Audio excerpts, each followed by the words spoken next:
أعوذ بالله من الشيطان الرجيم.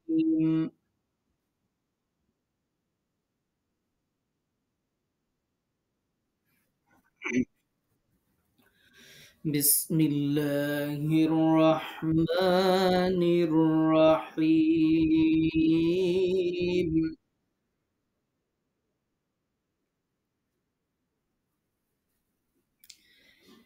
سبح لله ما في السماوات وما في الأرض،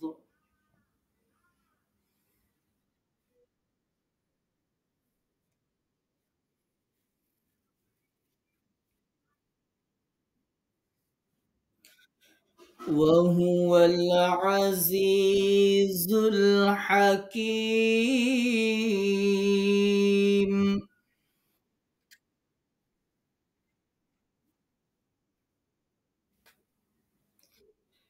سبح لله ما في السماوات وما في الأرض،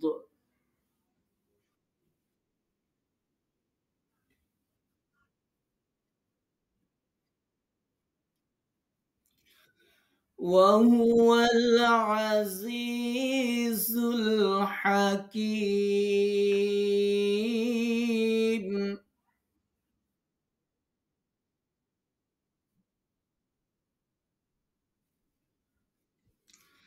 سبح لله ما في السماوات وما في الأرض،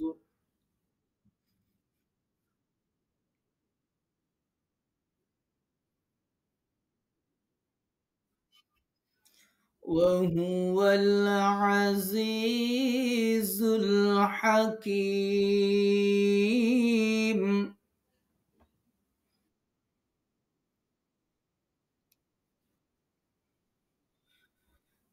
سبح لله ما في السماوات وما في الأرض، وهو العزيز الحكيم.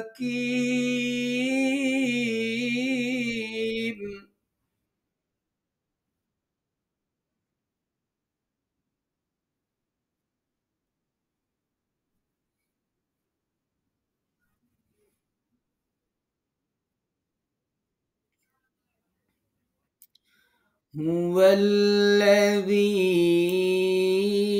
أخرج الذين كفروا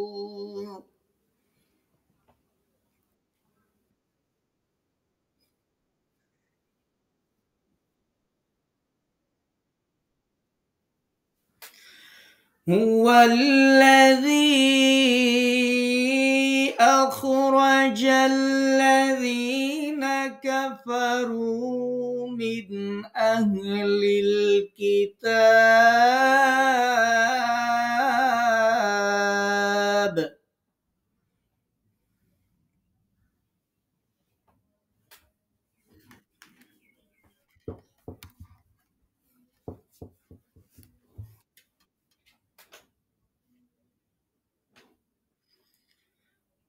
هو الذي أخرج الذين كفروا من أهل الكتاب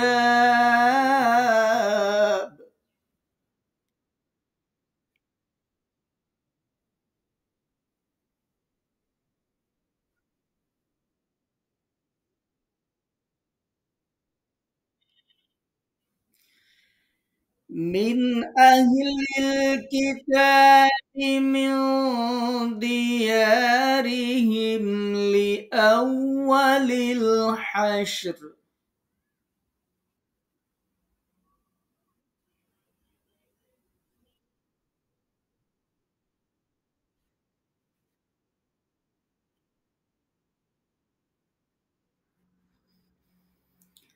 من أهل الكتاب من ديارهم لأول الحشر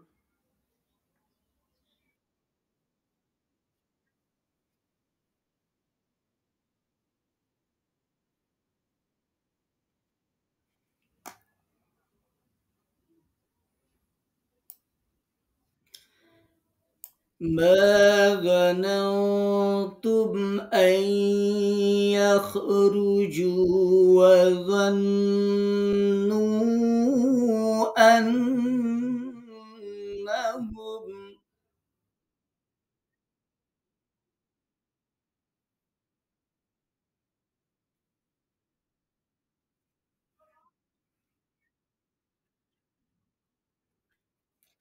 ما ظننتم أن يخرجوا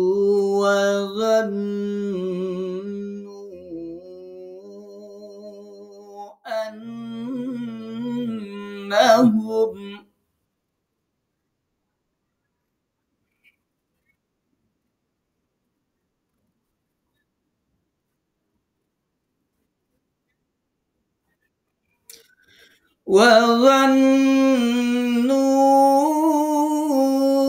أنهم أنهم مانعتهم حصونهم من الله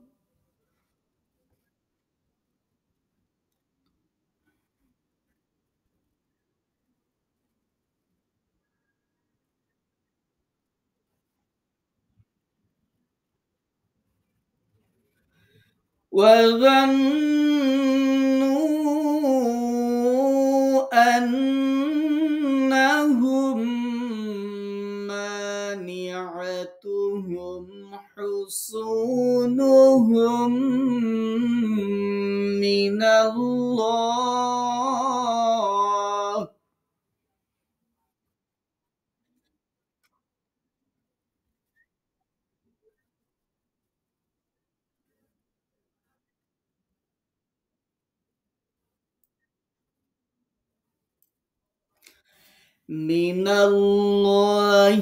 فأتاهم الله من حيث لم يحتسبوا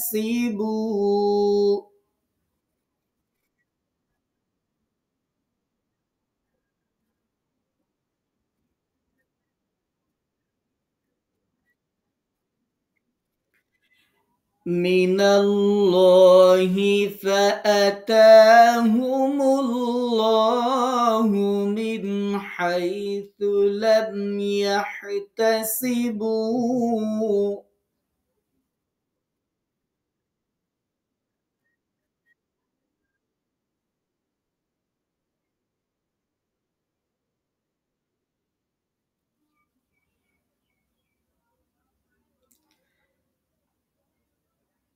لم يحتسبوا وقذف في قلوبهم الرعب يخربون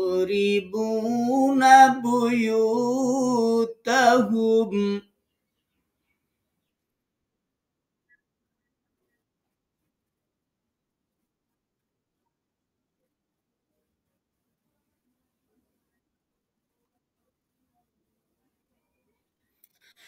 لم يحتسبوا وقذف في قلوبهم الرعب يخربون بيوتهم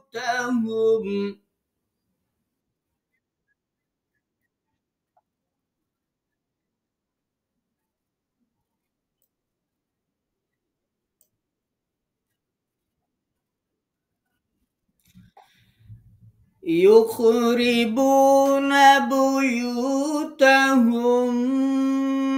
بأيديهم وأيدي المؤمنين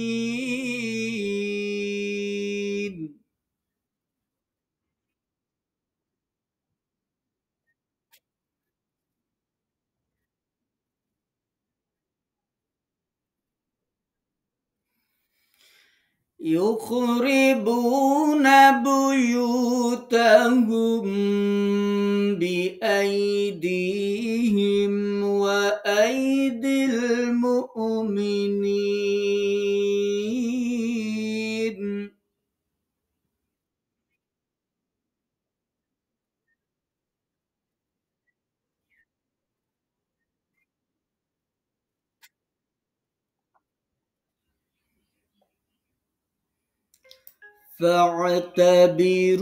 فاعتبروا يا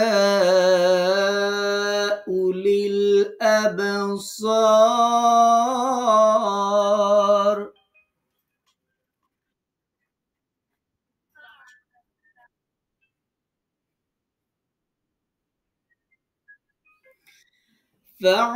فاعتبروا يا أولي الأبصار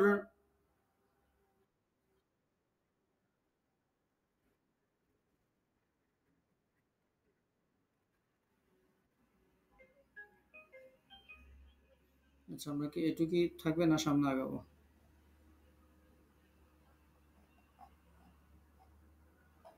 শোনা যায় আমাকে তারপর যতটুকু হয় মুশকিল করা দিই ঠিক আছে ولولا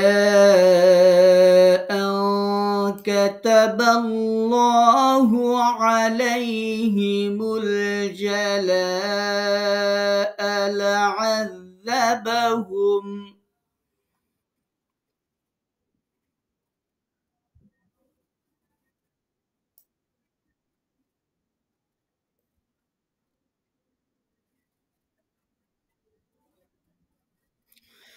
ولولا أن كتب الله عليهم الجلاء لعذبهم في الدنيا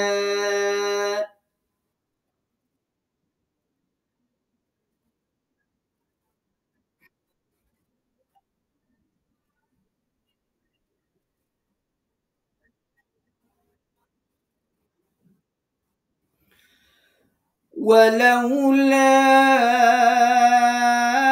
أن كتب الله عليهم الجلاء لعذبهم في الدنيا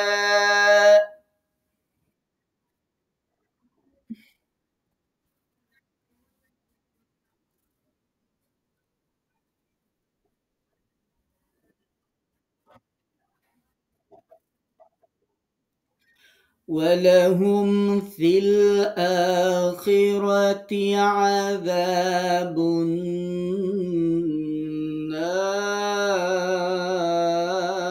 النار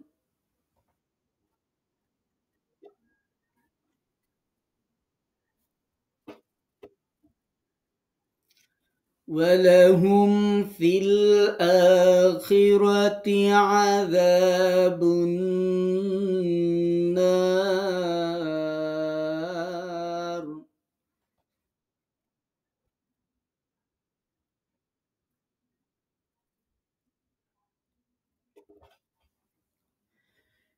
ولولا أن كتب الله عليهم الجلاء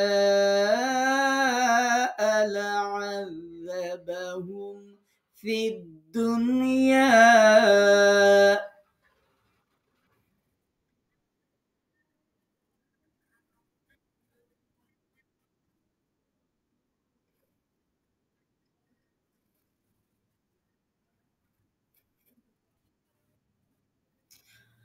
'ولولا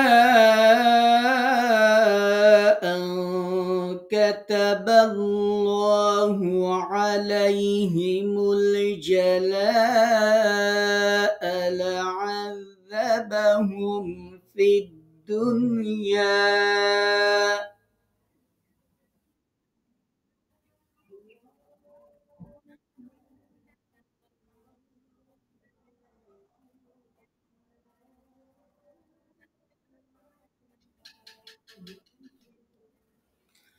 ولهم في الآخرة عذاب النار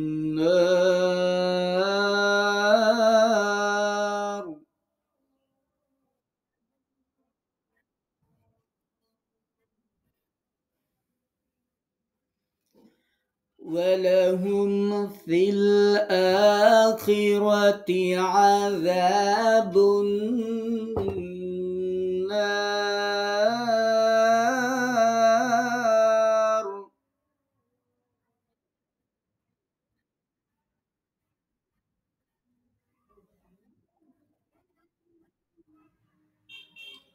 ঠিক আছে, আমরা এখন যে সূরাটা আমরা মস্ক করলাম, এই সূরা থেকে আমরা একটু আয়াতগুলোর অর্থটা জানি। যে কয়টা আয়াত আমরা মস্ক করলাম, আমরা মস্ক করেছি পবিত্র কোরআনুল কারীমের ৫৯তম সূরা, সূরা আল হাশর।